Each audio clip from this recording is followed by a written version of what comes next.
الذين اصطفى اللهم صل على روضة محمد في الرياض وصل على جسد محمد في الأجساد وصل على قبر محمد في القبور صلاة تكون للنجاة وسيلة ولعلو الدرجات كفيلا صلاة تحل بها العقد وتفرج بها الكرب يا رب صل وسلم دائما أبدا.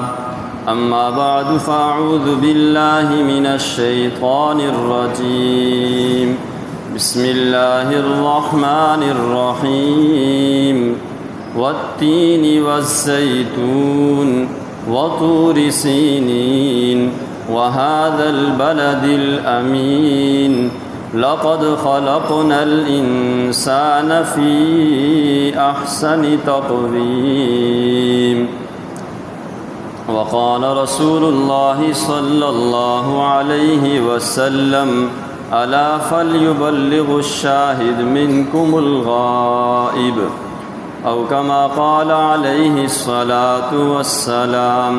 اللهم صل على محمد وعلى آل محمد كما صليت على إبراهيم وعلى آل إبراهيم إنك حميد مجيد.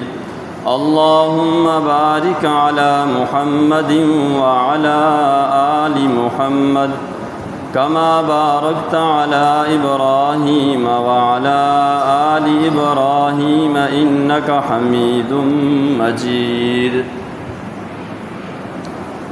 جا زندگی مدینہ سے جو کہ ہوا کے لا، شاہد کی حضور خفا ہیں منا کے لا. کچھ ہم بھی اپنا چہرہ باطن سوار لیں، ابو بکر سے عین و عشق و وفا کے لا. دنیا مسلمہ پہ بہت ہی تنگ ہو گئی، فاروق اعظم کے وہ دور کے نقشے اٹھا کے لا.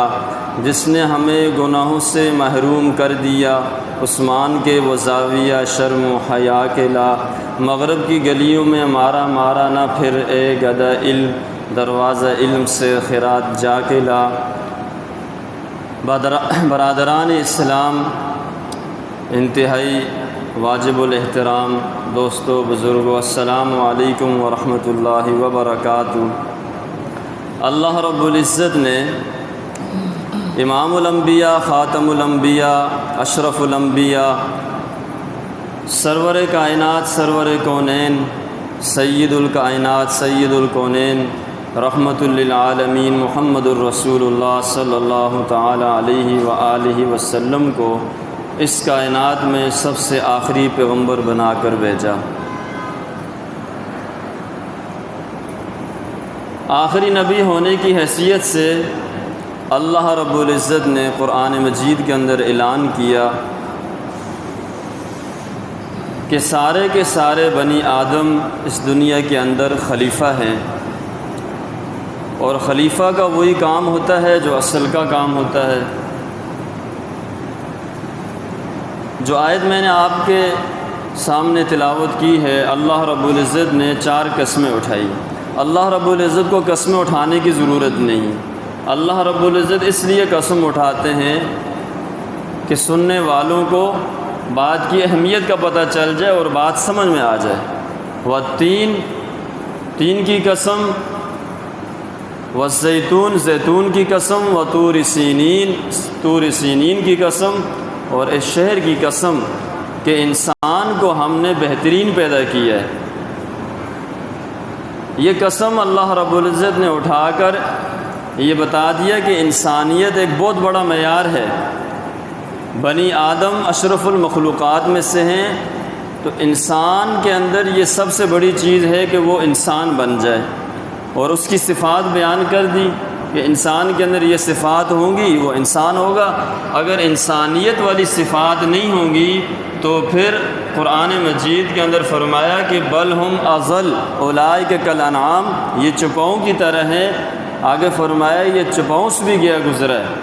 وجہ کہ انسان کو عالم بننا، مفتی بننا، نمازی بننا، حاجی بننا لازمی نہیں ہے، انسان بننا لازمی ہے۔ اگر انسانیت کی صفات انسان کے اندر نہیں ہے تو یہ بہت بڑے خسارے کی بات ہے۔ اس لیے قرآن مجید کے اندر اللہ رب العزت نے اس چیز کو بیان کیا، من عامل صالحا، جو نیک عمل کرے گا، مرد ہو یا عورت ہو، نیک عمل کریں گے، اللہ رب العزت ان کو حیات طیبہ نصیب فرمائیں گے۔ جنت کا ایپیٹائزر اللہ رب العزت نے بیان کیا ہے۔ یہاں